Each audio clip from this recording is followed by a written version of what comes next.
ایک شخص تھا عمر بن عبد ود، 90 سال کا بوڑھا، حضرت علی گھوڑے پہ بیٹھے نکلے اور جب اس کے سامنے گئے تو جا کے کہنے لگا میرا پتہ ہے؟ حضرت علی فرمانے لگے تو اپنا چھوڑ، میرا پتہ ہے تجھے؟ اتنا سخت پاگل ہوا غصے میں، اس نے اپنے گھوڑے کے پیر کاٹ ڈالے۔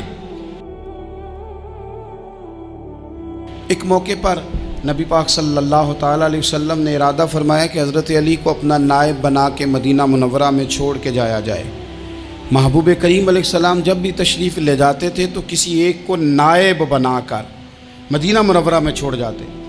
حضرت عبداللہ ابن مختوم رضی اللہ تعالیٰ عنہ کو بھی ایک دفعہ حضور چھوڑ کے گئے تو ایک جنگ کے موقع پر محبوب نے حضرت علی شیر خدا سے کہا کہ آپ کو میں اپنا نائب بنا کے یہاں چھوڑ کے جاتا ہوں۔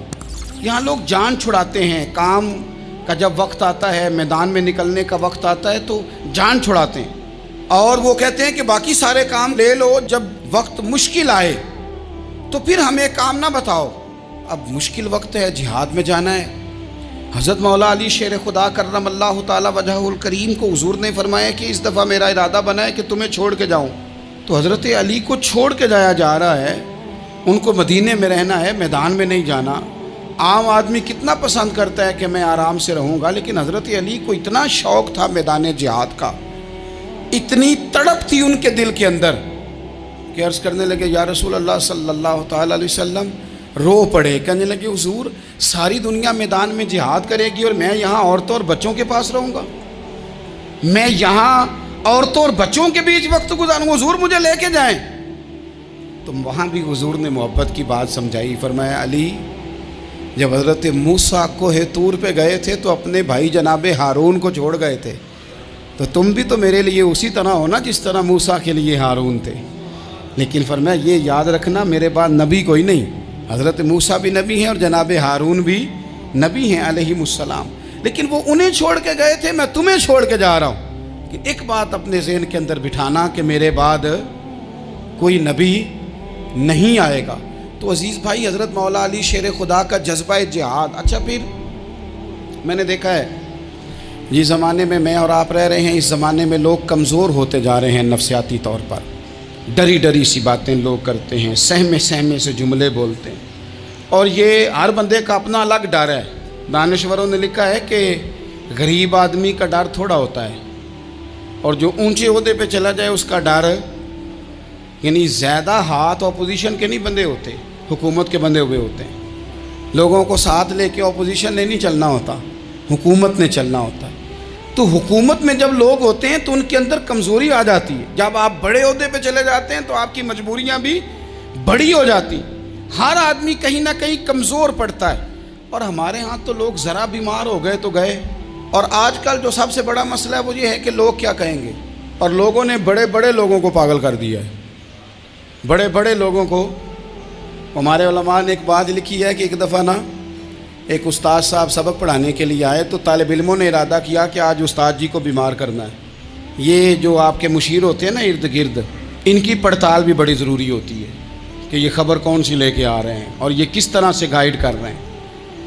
ہمیں تنقید کرنے والا بندہ اچھا تو نہیں لگتا، لیکن تنقید کرنے والے جو ہوتے ہیں وہ ہمیں نکھارتے ہیں، وہ ہماری کمزوریاں جو ہمارے اپنے نہیں نکال سکتے وہ نکال کے ہمیں بتاتے ہیں کہ تم یہاں کمزوری کر رہے، اس کا نفع ہوتا ہے۔ طالب علموں نے ارادہ کیا ایک دفعہ، یہ ہم جو اتنی زیادہ توجہ کرتے ہیں نا لوگوں کی باتوں پہ، لوگ کیا کہیں گے، میں کئی دفعہ دوستوں سے عرض کرتا ہوں زیادہ وضاحتیں نہ دیا کریں، زیادہ وضاحتیں دینے سے بھی بندہ کمزور ہو جاتا ہے۔ ہر وقت کا انداز وضاحتوں کا اور ہر وقت دفاعی محاذ پہ نہیں کھڑے رہنا چاہیے۔ وہ ارادہ کر لیا لوگوں نے، طالب علموں نے، کہ استاد جی کو بیمار کرنا ہے، تو استاد صاحب چنگے بھلے اچھے بھلے صحت مند آئے، کلاس میں داخل ہوئے تو پہلا شاگرد کہتا ہے استاد جی خیر ہے، آنکھیں بڑی سرخ ہیں۔ میں چل دوڑ جا بیوقوف آدمی، میں بالکل ٹھیک ہوں، چل کلاس میں بیٹھ چل۔ تھوڑا سا آگے گئے تو دوسرا شاگرد، انہوں نے اب 10-15 نے ارادہ کیا ہوا تھا، دوسرا کہنے لگا خیریت ہے، بڑے کمزور کمزور لگ رہے ہیں۔ اس نے کہا میں بالکل ٹھیک ہوں، کمزور کا چل دوڑ جا اپنا کام کر۔ وہ تیسرے کے پاس گئے تو کہنے لگا استاد صاحب خیر ہے، آپ کے تو مجھے ہاتھ بھی کامتے دکھائی دے رہے ہیں۔ اس نے کہا اچھا واقعی۔ اب چوتھے نے بھی یہی بات کی، پانچویں نے یہی بات کی، تو آدھا گھنٹہ گزرا تو استاد جی کو سچ مچ بخار چڑھ گیا، وہ چھٹی پہ چلے گئے۔ کیوں؟ باتوں پہ توجہ ہے نا، لوگوں کے سامنے ہم لوگوں کی باتوں کے مطابق اپنے معاملات کو ترتیب دیتے ہیں نا. کچھ لوگ سوشل میڈیا دیکھ کے نظریہ قائم کرتے ہیں, کچھ ہوا دیکھ کے نظریہ قائم کرتے ہیں. وہ قائد اعظم محمد علی جناح کی ایک بات نہیں بھولتی کہ انہوں نے کہا تھا, ہندو لیڈر جو تھا جس کو لوگ گاندھی کہتے تھے, اس سے کہا تھا تیری اور میری سیاست میں فرق ہے, تو لوگوں کا رجحان دیکھ کے فیصلہ کرتا ہے اور میں, قائد اعظم کہنے لگے, میں فیصلہ کر کے لوگوں کا رجحان ادھر کر دیا کرتا ہوں. یہ کمال ہوتا ہے کسی شخص کا کہ اس کا اپنا نظریہ غالب آئے, بجائے اس کے کہ وہ دیکھے آج کل لوگ کیا کہہ رہے ہیں تو لہذا میں اس طرح کا ڈال جاؤں. لوگ تو ایک وقت کے لیے کچھ کہتے ہیں, پھر اگلے 4 گھنٹوں میں کچھ اور کہتے ہیں. حضرت مولا علی کے مزاج میں استقامت ہے, اور جو لوگ جو بہت زیادہ پراپوگنڈا کرتے ہیں اور بہت زیادہ کسی کے بارے میں بات کرتے ہیں, ان کا وہ مزاج نہیں, ان کی وہ طبیعت نہیں, وہ اپنے حساب سے فیصلہ کرتے. ایک شخص تھا عمر بن عبد ود, 90 سال کا بوڑھا, لیکن جب تلوار لے کے میدان میں آتا تھا تو 1000 آدمی کے مقابلے میں لڑتا تھا, اور لوگ جگہ جگہ یہ کہتے تھے تو اس طرح ہے جس طرح عمر بن عبد ود لوگوں کو ڈراتا ہے, تو اس طرح ہو گیا. یہ اس کے ارد گرد کے لوگ اس کی مثالیں دیتے تھے. جنگ خندق جب ہو رہی تھی تو یہ مقابلے میں آ گیا, تو حضرت علی المرتضیٰ شیر خدا کرم اللہ تعالی وجہ الکریم بھی تشریف فرما تھے. اب پورے عرب کے اندر اس کے بارے میں یہ کہا جاتا تھا کہ اس سے نہ لڑو, وہ تو خونخوار ہے, وہ تو درندہ ہے, وہ تو جنگلی شیر کی طرح آتا ہے, وہ تو کاٹ کھانے کو دوڑتا ہے, اس سے کون لڑے. ایک خیال تھا, اور وہ پراپوگنڈا بعض اوقات اتنا زیادہ کسی کے بارے میں ہوتا ہے کہ ذہن میں, بچے لوگ آتے ہیں نا بچہ دم کرانے کے لیے تو کہتے ہیں پیر صاحب بڑا ضدی ہے, کسی کی بات نہیں مانتا, باقی بچے ٹھیک تھے, یہ تو بڑا ہی نالائق نکل آیا ہے. تو میں کہتا ہوں کہ آپ اس کے سامنے یہ والی باتیں نہ کریں, یہ پکا ہو جائے گا کہ میں ضدی ہوں. تو آپ ذہن بنا رہے ہیں اس کا کہ تو اس طرح کا ہے. ذہن بنا دیا لوگوں نے کہ عمر ابن عبد ود کے مقابلے میں کوئی نہیں آ سکتا. خندق میں یہ آیا, اس نے للکارا مسلمانوں کو, آؤ وہ تمہاری جنت کدھر ہے جس کے بارے میں تم کہتے ہو کہ ہم شہید ہوں گے, تو آؤ میرے مقابلے میں نکلو. جب اس نے پہلی دفعہ للکارا تو ابھی بات ختم نہیں ہوئی تھی کہ مولا علی تلوار لے کے اللہ اکبر کہتے کھڑے ہو گئے. حضور نے فرمایا بیٹھ جاؤ, حضرت علی پھر بیٹھ گئے. وہ پھر پکارا, اٹھو کوئی میرے مقابلے میں, تو مولا علی شیر خدا پھر کھڑے ہو گئے, پھر کھڑے ہو گئے. حضور نے فرمایا بیٹھ جا. ایک شخص نے کہا علی یہ عمر بن عبد ود ہیں. فرمایا مجھے پتہ ہے. نہیں سمجھے آپ بات, میں آپ کو سمجھا کے لایا ہوں پیچھے سے کہ پراپوگنڈا کرتے ہیں نا لوگ, ہو آگے نہ جانا, یہاں کرنٹ بڑا زیادہ ہے, وولٹیج بڑے سخت ہیں, تو آگے نہ بڑھنا. بھائی کیا ہو جائے گا, اٹھ باندھ کمر کیوں ڈرتا ہے, پھر دیکھ خدا کیا کرتا ہے. حضرت علی تیسری دفعہ اس نے کہا نا ہے کوئی, تو حضرت علی پھر اٹھے. اب تو رسول پاک صلی اللہ تعالی علیہ وسلم نے تھپکی دی. بعض جگہ یہ ہے کہ حضور نے خود تلوار تھمائی, سر پہ امامہ باندھا, اور حضور نے فتح یابی کی دعا فرمائی. حضرت علی گھوڑے پہ بیٹھے نکلے, اور جب اس کے سامنے گئے تو جا کے کہنے لگا میرا پتہ ہے. حضرت علی فرمانے لگے تو اپنا چھوڑ, میرا پتہ ہے تجھے, مجھے تو جانتا ہے. کہنے لگا میں 1000 کے مقابلے میں اکیلا لڑتا ہوں. حضرت علی شیر خدا فرمانے لگے پتہ نہیں تو کن سے لڑتا رہا ہے, جانے وہ کون ہے جن سے تو لڑتا رہا ہے, وہ کون 1000 تھے جو تیرے مقابلے میں آتے تھے, پتہ نہیں. تو کہنے لگا میرا نام میری ماں نے عمر بن عبد ود رکھا ہے. فرمایا چھوڑ تو, میری ماں نے میرا نام حیدر رکھا ہے. کہنے لگا تیری عمر چھوٹی ہے, کوئی بڑا لا. فرمانے لگے یہ تو جب ہنجے میں پنجہ ملے گا تو پتہ چلے گا عمر کس کی چھوٹی ہے. ابھی تو کہانیوں سے متاثر کرنا چاہتا ہے, تو چاہتا ہے کہ تو پریشر ڈالے اور میں تیری بات سنوں, تو مقابلے میں آ, ڈینگے نہ مار, کہانیاں نہ سنا, دیواریں ہلتی رہتی ہیں اور در کانپ جاتا ہے. علی کا نام سن کے اب بھی خیبر کانپ جاتا ہے. تو مقابلے میں آ, تو باتیں بنا رہا ہے, کہانیاں سنا رہا ہے. وہ کہنے لگا تو بچہ ہے, میں چاہتا نہیں تیرا خون بہاؤں. تو حضرت علی کہنے لگے میں بڑے دن سے پریشان ہوں کہ کسی بے ایمان کا خون بہایا کیوں نہیں, میرا بڑا دل کر رہا ہے تیرا خون بہاؤں. اس نے بڑی زوردار ضرب لگائی, غصے میں اتنا پاگل ہوا, کیونکہ اس کے بارے میں معروف تھا کہ وحشی مزاج آدمی, اتنا سخت پاگل ہوا غصے میں, اس نے اپنے گھوڑے کے پیر کاٹ ڈالے. پہلے تلوار گھوڑے کو دے ماری, اس کو کاٹ کے دوڑا. یہ کیوں کرتے تھے لوگ؟ عرب کے لوگ اس وقت یہ کام کرتے تھے کہ ہم نے گھوڑا ہی مار ڈالا ہے تاکہ ہم بھاگ نہ سکیں. کہتے ہیں نا کشتیاں جلا دی ہیں کہ اب واپس جانے کا راستہ ہی بند ہو جائے. گھوڑے کے پیر کاٹ ڈالے کہ بھاگنا نہیں. اور بڑی زور سے اس نے ضرب لگائی حضرت علی پر. حضرت علی نے جب روکی تو وہ ڈھال ٹوٹ گئی حضرت مولا علی کی، اور آپ کے امامے کو اس کی تلوار بھی لگی. آپ نے فرمایا دکھا لیا تو نے زور، اب میری باری ہے. حضرت مولا علی شیر خدا کا قد بظاہر چھوٹا تھا.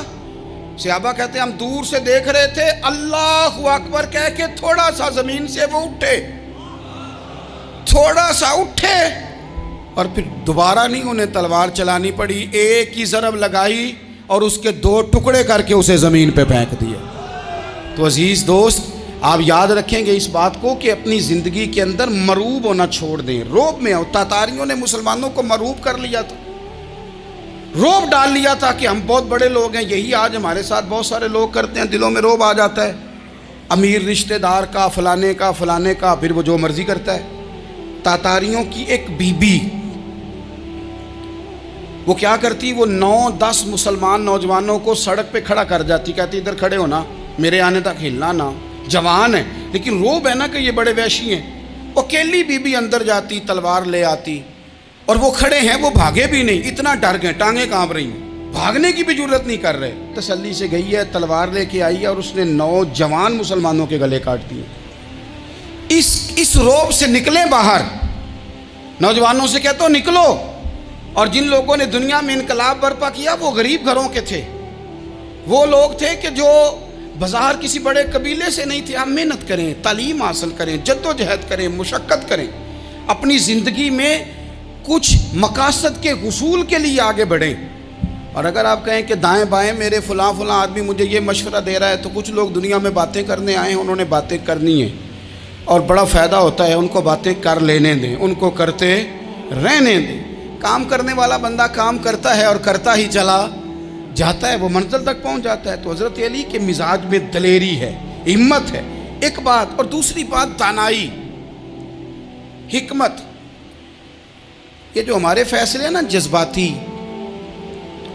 اور جناب آج فلانے نے یہ کہہ دیا تو میرا پروگرام یہ بن گیا، تو پھر کل کسی نے اور کچھ کہہ دیا تو میرا پلان اور بن گیا. میں سب سے زیادہ ان لوگوں کے حق میں پریشان ہوتا ہوں جو سویرے کچھ اور کہتے ہیں، دوپہر کو کچھ اور کہتے ہیں، شام کو کچھ اور کہتے ہیں. بھئی آپ کا کوئی نظریہ ہونا چاہیے، کوئی ویژن ہونا چاہیے زندگی میں، آپ کے اندر کوئی حکمت اور دانائی ہونی چاہیے. اس کے لیے کیا کرنے کی ضرورت ہوتی ہے؟ اس کے لیے ضرورت ہوتی ہے کہ آپ کا ذہن ایک طرف ہو. میرے اسا فرمایا کرتے تھے زندگی میں ایک کام کر لو پر صحیح کر کے کر لو. ہم نے تو سارے کام کرنے ہیں. آج کل ہر بندہ صحافی ہے، ہر بندہ تجزیہ نگار ہے، ہر بندہ سیاستدان ہے، ہر بندہ ہی مفتی ہے، ہر بندہ ہی جناب واعظ ہے، ہر بندے کے پاس ہی کچھ مسئلے. اس کا نقصان یہ ہے کہ کسی کے پاس بھی کچھ نہیں. وہ کسی درویش نے کہا تھا کہ جب سب لیڈر ہوں تو سمجھو کوئی لیڈر نہیں، کیونکہ سارے جو لیڈر ہو گئے.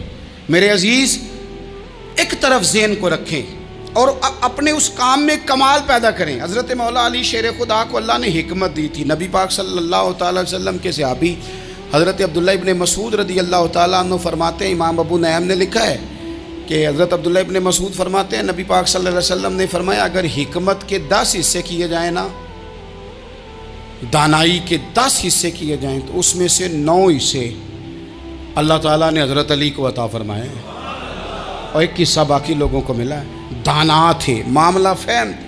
کچھ بندے بڑے منافق قسم کے تھے، تو حضرت علی اذان ہو گئی تو وہ حضرت مولا علی شیر خدا کے پاس آ گئے. اذان ہو گئی، حضرت علی نے جماعت کرانی. ان کا خیال تھا کہ آج ہم نے جماعت لیٹ کرانی ہے کسی طریقے سے. ہم چونکہ زیادہ باتیں، میں دوستوں سے کہتا ہوں بہت زیادہ خبریں نہ دیکھا کرو، بہت زیادہ بھی چیزیں نہ سنا کرو. آپ تو میرے بھائی موبائل کے اندر چلے جائیں گے، پھر باہر کی دنیا تو اور ہے. تو تھوڑا باہر بھی نکلیں تصویروں سے، تھوڑا باہر بھی آئیں، دیگر معاملات بھی دیکھیں. ہمیں بڑے بڑے اچھے لوگ زندگی میں مل جائیں گے، لیکن ہم ان کے قریب نہیں جاتے. ہم دیکھتے نہیں کہ اصل بات کیا ہے، سنی سنائی چیزوں پر زیادہ گمان کرتے ہیں. اب حضرت علی چونکہ بڑے دانا تھے، مصلے پہ بڑھ رہے ہیں، جماعت کھڑی کرنی ہے، اللہ اکبر کہہ رہے ہیں. بندوں کا خیال تھا نماز لیٹ کرانی ہے. نے فٹافٹ حضرت علی سے کہا کہ حضور ذرا وہ جانور تو بتائیے گا کتنے ہیں جو انڈے دیتے ہیں، اور ذرا وہ بھی بتائیے گا جو بچے دیتے ہیں۔ یہ ذرا اب کتنے کو بندہ جانور گنے، آہستہ آہستہ بندہ شمار کرے، ہو بکری جو ہے وہ بچہ دیتی ہے، مرغی انڈا دیتی ہے، اور گائیں جو ہے وہ بچہ دیتی ہے، اور بطخ جو ہے وہ انڈا دیتی ہے۔ بندہ تو یہ گننے لگ جائے تو حضرت علی شیر خدا یہاں ہاتھ ہیں، فرمانے لگے گھر جا کے گن لینا، موٹی سی بات بتاتا ہوں، جن جانوروں کے کان باہر ہوتے ہیں وہ بچے دیتے ہیں، جن کے اندر ہوتے ہیں وہ انڈے دیتے ہیں۔ اللہ اکبر، نماز کی نیت باندھ لی، تم گننا گھر جا کے۔ موٹی سی بات بتا دیتا ہوں، وہ صاحب کہتے ہیں میں حضرت علی رضی اللہ تعالیٰ عنہ کو الجھانے آیا تھا، میں خود بڑا الجھ گیا۔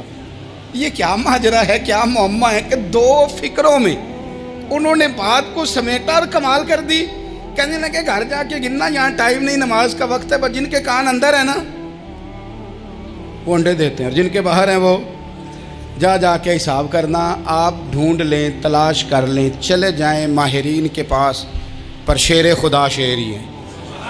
حضرت مولا علی کے جملوں میں کمال ہے، ان کی دانائی، ان کا تدبر، ان کی حکمت، ان کا فہم، ان کی فراست، ان کا کمال۔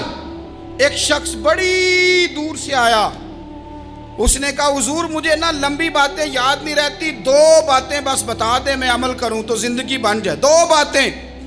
تو حضرت علی فرمانے لگے لمبی امیدیں نہ لگانا،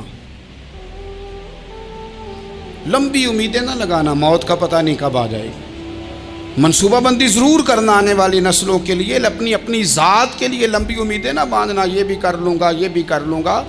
ہم ریٹائر نہیں ہوتے زندگی بھر، پلان پہ پلان، پلان پہ پلان۔ تو اگر ہم پلان کر رہے ہوتے ہیں تو جو ہمارے نیچے ہوتے ہیں وہ ہمیں ریٹائر کرنے کا پلان کر رہے ہوتے ہیں۔ اولادیں تک والدین کو کمزور کرنے کے در پہ ہوتی ہیں کہ اب یہ ہٹے تو ہماری باری آئے۔ حضرت علی فرمانے لگے دو کام، ایک تو لمبی امید نہ باندھنا، اور دوسرا فرمایا اپنے نفس کی خواہش کی پیروی سے بچنا۔ دنیا میں رسوا وہ لوگ ہو جاتے ہیں جو اپنے نفس کی خواہش کی پیروی کرتے ہیں، وہ بزدل ہو جاتے ہیں جو خواہشات نفسانی کے پیچھے بھاگتے ہیں۔ یہ کام نہ کرنا، تو دانائی اللہ تعالیٰ نے انہیں دی۔